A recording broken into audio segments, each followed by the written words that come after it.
To everybody who joined my live stream last night, I very much appreciate it. To everybody who followed during that live stream, I appreciate it. I think we had like 60 followers, 44 to 60 followers, something around there. That is a big number. My first successful live stream on TikTok with doing some numbers. I mean, we had, hell, almost 160 people at once just watching me work. That is impressive, especially for the number of followers I have. Like I said, very successful last night, because the other live streams I'm just sitting there talking, but when I'm actually doing something, I get the most attention, which is cool. And now we did have some crazy people up in there, but it's all good. I handled them. But there's the transmission right there. I didn't get started on this till about 10:50 or so, because I had other stuff to take care of in the morning. And it is currently, let's turn the watch on, 1:40. So 1:40, I just have the battery tray left to do. I still have an axle that's out, which the axle needs to get put in before I top off some fluid, because if I put fluid now without that axle being in, it's a process, guys. So I make sure the transmission's hung before I put that axle, because I have a block holding the engine up until I get that bolt situated or that nut situated. And I just do everything. Since I'm already up here, I put everything back together on top, and then once I'm at this point where I just have the battery tray left, then I go underneath, put the axle in, tighten that shit down, put that strut back in. No, okay, that's slack. Okay, it's not, no tension on that. And then I'll fill it up. So let me get to it. And here's the block that I was talking about. That put some pressure up here. Get that block out. Now I can get the axle in and take this temporary plug out. So if I were to put fluid in there, I'd make a mess. Now we shake weight the axle in place. Oh, kind of hard to do in one-handed. All right, we got it in. Got it all the way in. Take this chain off, and then I'll put the ground bolt in, and then put this side together, tighten everything down, and we should be able to fill it up. And then yeet that motherfucker in tight. Brand new transmission installed. Make sure I take this off so we don't overheat the transmission. Yeah, there we go. Now, after this part, it's a whole lot of relearns and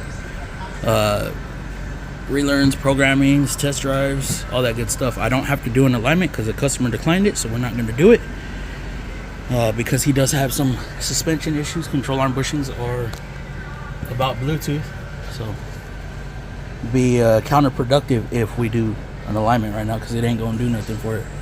So then, of course, we need to secure the brake lines. Get yourself a hammer and get those in. That way your brake lines ain't rubbing nowhere. I know they need a strut, jeez. All right, there we go. We got new tie rod and nuts, even though I didn't remove the tie rods. Still a one-time use part. New sway bar end link nut, and got the brake lines installed. Cotter pin, castle nut, new axle nut, and then washer as well. Those are one-time use also. Now we get our CVT fluid and gurgle on up. Drink up, baby. Drink up. You see, got my funnel down in there. Exhaust.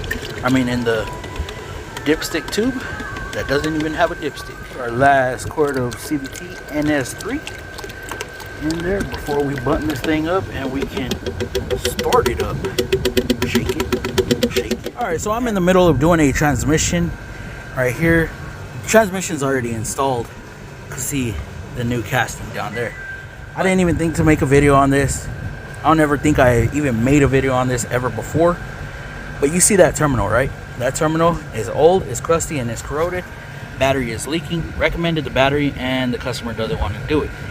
Now, if I would have hit that nut right there, there's a big chance that I would have put myself in a world of hurt. I don't have extra good terminals laying around to hook this customer up. So, what I always do, you see that, right? That's loose. I will take these off from the terminals, from the fusible link, Now this only works if the fusible link can separate from the terminal itself, and you can get terminals on their own. So I separate that, and same thing with the negative, as you can see right here. Okay, I'm not trying to mess with battery terminals and damage them, because that little guy right there can spin, this can break. You know, that's probably, there's probably hardly anything left with that, or left in that. So what I always do, and I know I caused that spark on my own, you're supposed to go positive first, negative last when hooking up, and then when you disconnect the battery, of course, negative you subtract first, and then do the positive last. So yeah, I just wanted to show a quick deal when doing batteries is or not doing batteries, but taking out a battery and the terminal is bad. Now if they're replacing this battery, that's a whole different story. Then you have no choice but to loosen that terminal up.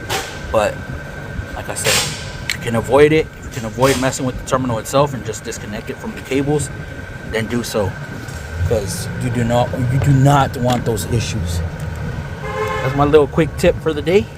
Everything is put back together. Let me get in the vehicle. Oh, I gotta put the intake thing on. But let me get in the vehicle and start this thing up. Like I said, we're done. Not worried about that stuff right now. Let's do this. See if it'll start up. A 3, a 2, a 1, a go. She started, baby. She's running. Check tire. I already put air. 109,000 miles. Now this is a 2014 year model.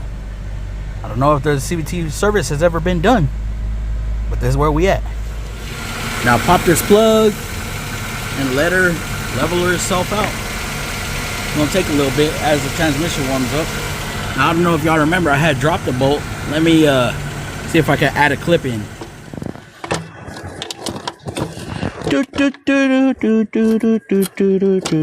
Oh! Lost the bolt. Oh, another one. What the heck? Telling y'all, it's my first time. But yeah, when I went to put the intake on, man, it took about 30 minutes to find the damn bolt. It got stuck somewhere around here. I couldn't take this piece off. It was fighting me, so yeah, we found it and got it squared away, so no big deal. I knew I was gonna have to look for it. But anyways, I'm gonna let that level out, and this is gonna be the end of this video. Thank y'all for following, man. Now we do have a thing over here. It's called FM Fam, Fluffy Mexicanic Family. All right, that's what I call everybody on the YouTubes over there on my channel. FM Fam, hashtag FM Fam. If you following, comment hashtag FM Fam. All right, I forgot to show y'all the time. It is 2:36. Okay, so 2:36. I've been on this for about 4 hours today. 11. So we started just after, or just before 11. 12, 1, 2, 3.5 to 4 hours, give or take. Total time 5 to 6 hours. Let's do it.